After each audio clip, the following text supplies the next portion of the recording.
एक बार जयपुर में कोई इत्र बेचने वाला आया, जो इतना मूल्यवान इत्र था उसका, इतना वेश कीमती इत्र था कि जयपुर जो धनाढ्यों की नगरी, उसमें उसे कोई खरीदने का साहस नहीं कर पाया। कीमत देखकर लोग हाथ जोड़ लेते थे।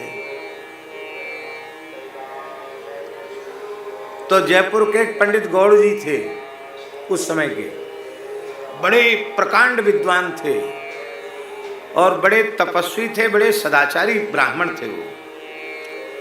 और भगवान की ऐसी विलक्षण कृपा उन पर थी कि ऐसा लगता था मानो सरस्वती और लक्ष्मी उनके घर में विवाद करती हों। सरस्वती कहती हो कि हम ज़्यादा कृपा करेंगी और लक्ष्मी जी कहती हो मानो हम ज़्यादा कृपा करेंगे। माने सरस्वती और लक्ष्मी दोनों की पूर्ण कृपा थी पंडित जी पर। रईस थे वो। तो उनके कान में आवाज पड़ी कि इत्र बेचने वाला आया कि मैं कन्नौज की धरती से बड़ी आशा लेकर आया था कि ये जयपुर के निवासी बड़े धनी मानी हैं, पर यहाँ का तो राजा भी कंगाल ही सिद्ध हुआ और प्रजा भी कंगाल सिद्ध हुई, जो हमारे इत्र को कोई खरीद न सका। पंडित जी के कान में बात पड़ी तो उन्होंने तुरंत बुलाया। वो राजा के पास भी गया था, राजा ने भी मना कर दिया था लेने से। तत्कालीन जो राजा थे जयपुर के, मना कर दिया था। और पंडित जी ने कहा इत्र दिखाओ अपना। इत्र उन्होंने देखा, बोले है बहुत अच्छी क्वालिटी का, लेकिन हम जैसा इत्र लगाते उस क्वालिटी का तो नहीं है। उसको बड़ा आश्चर्य हुआ, आप किस क्वालिटी का लगाते हैं? तो उन्होंने अपने कान से फुआ निकाला और बोले इसको देखो, तुम गुणी व्यक्ति हो, झूठ बोलना नहीं, ईमानदारी से निर्णय देना। उसने हाथ जोड़कर कहा पंडित जी हमारी क्वालिटी 20 है, आपकी 21 है।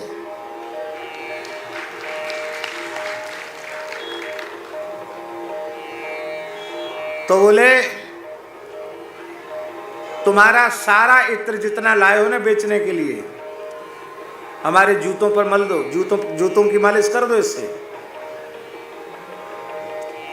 बचा कुचा घोड़े के, हमारी बग्घी के घोड़ों की पीठ पर रगड़ दो, सब खत्म कर दो।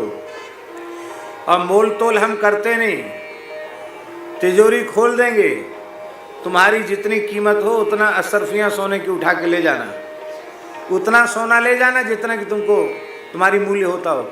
हम हिसाब किताब नहीं करते।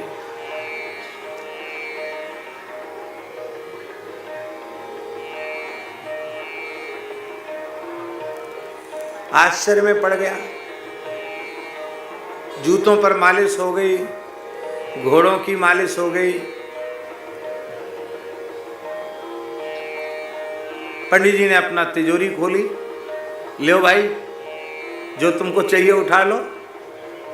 उसने कहा महाराज इतना बनता है हमारा। बोले इससे कुछ ज़्यादा ले लो, 5 मुहर ज़्यादा ले लो। 5 मुहर उसको ज़्यादा दी सोने की, ज़्यादा ले लो, पर जयपुर राज्य की कभी निंदा मत करना। बोले हजूर बिल्कुल कभी निंदा नहीं करेंगे। चला गया। चुगलखोरों ने राजा के कान में बात पहुंचा दी कि ये तो आपसे भी बहुत आगे बढ़ गए। बताओ आप खरीद नहीं पाए और ब्राह्मण ने खरीद लिया, तो यहाँ के तो सब सेठ साहूकार और राजा, सबके सिर पे पैर रख दिया पंडित जी ने। ये ठीक नहीं, ये राजद्रोह है, राजा को नीचा दिखाना ये तो अच्छा नहीं है। राजा तो राजा ठहरा। बड़े लोग कान के कच्चे होते हैं। राजा आंख से नहीं देखता, कान से देखता है। तुरंत उसने पंडित जी को बुलाया दरबार में। गौड़ जी को बुलाया जाए। तो लोगों ने कह दिया था कि राजा साहब नाराज हैं, लेकिन गौड़ जी ऐसे तेजस्वी ब्राह्मण थे, वे उसी शान से वही जूता पहन के जिसमें इत्र की मालिश थी और उसी बग्घी में बैठ करके वो गए, दरबार में गए, बड़े निर्भीकता पूर्वक गए। राजा के सामने बातचीत हुई तो राजा ने कहा कि आपने ऐसा क्यों किया? तो वो बिना डर भय के बोले कि केवल राज सम्मान को बचाने के लिए मैंने ऐसा किया, पर राजा इतना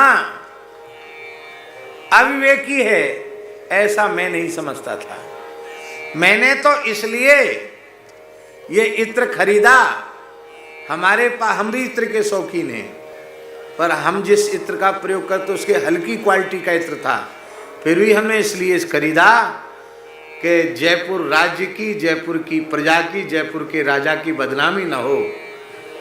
आपके यश और कीर्ति को बढ़ाने के लिए मैंने खरीदा कि धन्य है जयपुर महाराज, जिनके राज्य में रहने वाले ब्राह्मण इतने सुखी संपन्न हैं कि जो इत्र कोई नहीं खरीद सकता उसे वे जूतों में पालिश करते हैं, घोड़ों की पीठ पर मालिश करते हैं, और आप रुष्ट हो गए। हमको ये नहीं था कि आप इतने विवेक शून्य हैं। भले दरबार में कह दिया। राजा उठा, इनके ऐसे नाम चलते रहे, मान सिंह, माधव सिंह, ऐसे नाम वही नाम बदल के आते रहते हैं। उस समय के राजा का भी नाम मान सिंह था। उठ के खड़ा हुआ, पंडित जी के चरणों में प्रणाम किया, बोले वाह, आपने हमारे राज्य की प्रतिष्ठा को बढ़ाया है तो मैं बहुत प्रसन्न हूँ। आपको लवाण की हवेली में इनाम में दे रहा हूँ, दान में दे रहा हूँ। और हमारे हरेराम बाबा वहाँ जाते थे, लवाण की हवेली वाले पंडित जी के यहाँ राजा साहब की दी हुई हवेली थी। ये घटना हम आपको इसलिए सुना रहे हैं कि साधु संतों का उत्कर्ष वो भारतवर्ष का उत्कर्ष है। हमारे यहाँ के सनातन धर्म के आचार्यों का उत्कर्ष सनातन संस्कृति का उत्कर्ष है, और यही लोग नहीं देख रहे हैं। इस दृश्य को आज पूरी दुनिया में लोग देख रहे हैं।